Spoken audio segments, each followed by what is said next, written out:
नाकेबंदी को लेकर के और पहले भी समीक्षा होती रही है, क्या कुछ ट्रेंड इसका बदला जाना चाहिए? नाकेबंदी के गत कुछ वर्षों में सड़कों का एक बड़ा भारी फैलाव और जाल देश में बिछ गया है, तो वैसे ही राजस्थान में भी हुआ। तो जैसे जैसे ये नई सड़कें बनी तो नाका पॉइंट बदले। अब जैसे जैसे नाका पॉइंट बदलते हैं तो आपको अपनी व्यूह रचना भी बदलनी पड़ेगी। और ये नाके जो होते हैं ये बहुत कारगर होते हैं और आमतौर पर अपराधी को जो सूचना के जरिए दे करके नाकों पे ही ज्यादातर पकड़ा जाता है। तो इन नाकों का सक्षम होना और नाकों का प्रभावशाली होना और समय समय रात्रि गश्त के दौरान नाकाबंदी की व्यवस्था होना जरूरी है। अभी हाल ही में हमने ऐसी व्यवस्था के लिए सभी जिलों को सचेत किया है, आदेश निकाला है और अभी पंचायत चुनाव के बाद हम उसको सुदृढ़ करेंगे। जी, दूसरा कमिश्नरेट पहली बार राजस्थान में अशोक गहलोत सरकार के वक्त, पूर्ववर्ती सरकार के समय, कैसा लग रहा है आपको? कुछ रिजल्ट्स आ रहे हैं उसके ठीक से? जो पुलिस कमिश्नर सिस्टम राजस्थान में लागू किए हैं ये अभी बहुत कम समय हुआ है, एक तो इनको, दूसरा इनको साधनों की कमी रही है, साधन बढ़ाए जाने की जरूरत है। चाहे वो पुलिस बल हो, चाहे वो उनके पास यांत्रिक व्यवस्था हो, चाहे वो आईटी इनिशिएटिव की व्यवस्था हो, चाहे सर्वेलेंस का एस्पेक्ट हो। तो इन सब के बाद जहां जो व्यवस्था है और सुदृढ़ होएगी। अब मगर जहां जहां हमने पुलिस कमिश्नर सिस्टम लगाए हैं पहले से व्यवस्था अच्छी है। सीएलजी, सीपीओजी, इनकी जो व्यवस्था है इसको लेकर के कुछ अच्छे परिणाम आ रहे हैं पुलिस के सामने? सीएलजी को लेकर के और सीपीओ को लेकर के परिणाम अच्छे हैं। पब्लिक के माध्यम से हमें सूचना आसूचना का तंत्र मजबूत होता है। सीपीओ जो है उसमें आम जनता को अपनी व्यवस्था के ऊपर निगरानी रखने की एक तरह की भागीदारी है और ऐसी व्यवस्थाएं और सुदृढ़ होने की आवश्यकता है और जन भागीदारी अपनी व्यवस्था पर निगरानी और सुरक्षा के लिए जरूरी है, जो आने वाले समय में और बढ़ाए जाने की आवश्यकता है। जी, एक बड़ी जो चीजें और चर्चा रहती है कि जेल से गैंग चल रही हैं, जेल में जो चाहते हैं वो व्यवस्था उनके लिए हो जाती है, जब चाहते हैं फोन कर लेते हैं। तो कभी पुलिस इस पे गंभीरता से विचार तो निश्चित रूप से करती होगी, लेकिन लगाम नहीं लग पा रहा। जेल विभाग एक तो अलग विभाग बिल्कुल है, पुलिस विभाग से अलग है। बिल्कुल बिल्कुल। उसकी जो सुरक्षा है जेलों की वो जेल विभाग के पास है। तो जेलों के आंतरिक सुरक्षा का वातावरण तो उनको तय करना है कि किस तरीके से वो उसको तय करते हैं। परंतु वहां भी वही बात है कि सर्वेलेंस के लिए, उनकी निगरानी के लिए सीसीटीवी का होना, जैमर का होना, साधन और बढ़ाए जाना और अपराधियों के ऊपर शिकंजा कस सकने लायक वहां की व्यवस्था को बढ़ाना भी जरूरी है। इसके साथ साथ ये भी जरूरी है कि उन अपराधियों द्वारा किए जा रहे जेल से बाहर अपराधों के बारे में निगरानी, रिकॉर्ड और उनका पंजीकरण, और पंजीकरण के साथ साथ ऐसे सक्षम पुलिस अधिकारियों का होना जो जेलों से हो रहे किसी भी तरह के माफिया ऑपरेशन को रोक सकें।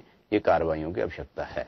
जी, वाहन चोरी जैसे हैं तो पता लगता है कि क्योंकि वो आप लोगों के लिए भी बड़ी परेशानी है कि वाहन चोरी हो रही है और जेल में बैठा है उसका आका जिसने भी गिरोह बना करके जिसने चोरी की है। जी, चाहे वो वाहन चोरी हो, चाहे वो नशे का कारोबार, चाहे वो भूमाफिया हो, जी, यानी प्लाटों को कब्जे कराने की मसला हो, चाहे वो नशा की बात हो, चाहे वो शराब की स्मगलिंग हो, चाहे वो और अन्य फ्रौती मांगने के मसले हों।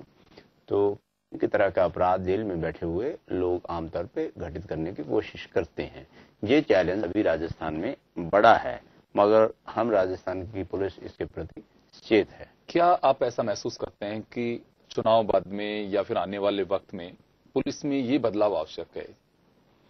देखिए, जो चुनाव हुए अभी हाल ही में आपके दिसंबर 2013 में असेंबली का हुआ, 14 में मध्य में पार्लियामेंट का हुआ और बाई इलेक्शन हुए, म्यूनिसिपैलिटी के चुनाव हुए और अब पंचायत चुनाव हो रहे हैं।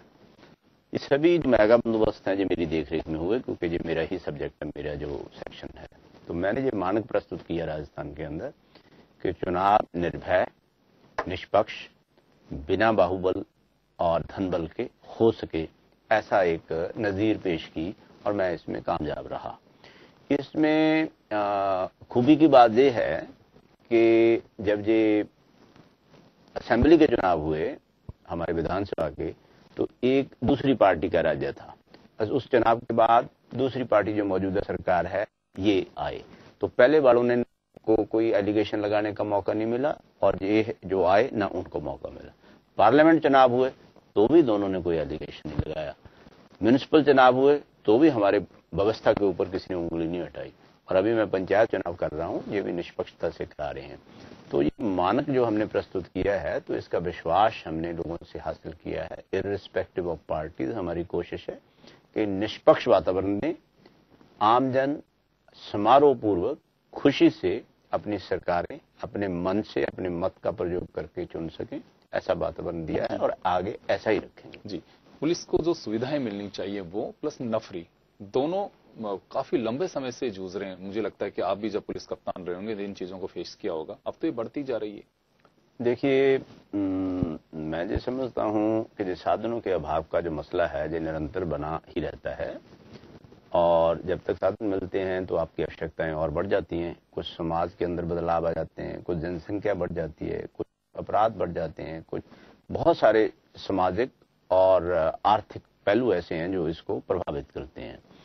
तो कुछ देश भी जो है इतने साधन नहीं हैं, तो कई बार ऐसी स्थिति उत्पन्न होती है कि साधन हम सर पे लेते हैं तो पैर नंगे, पैरों पर लेते हैं तो सर नंगे। ये निरंतर एक कश्मकश बनी रहती है और पुलिस में हमें ये बार बार महसूस जरूर होता है।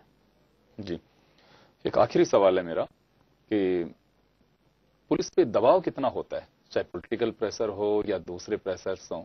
देखिए, मेरी अब 33 साल की सर्विस हो गई है। लोकतांत्रिक व्यवस्थाओं में जब हमने ये संवैधानिक व्यवस्था लागू की है तो लोकतांत्रिक तौर पर लोगों के मतों से चुने हुए नुमाइंदे अगर आम जन की बात हम तक पहुंचाते हैं तो वो तो एक माध्यम है जिसको हमें कबूलना चाहिए, क्योंकि उस माध्यम से हमें बहुत सारी सक्षम सूचनाएं मिलती हैं और अपने काम को सही करने की मदद मिलती है। तो ये कोई दबाव नहीं होता, ये कोई प्रभाव नहीं है। दूसरा, 33 साल की सर्विस में मुझे तो कभी ऐसा दबाव कहीं नहीं लगा जहां कोई गलत काम कहा हो।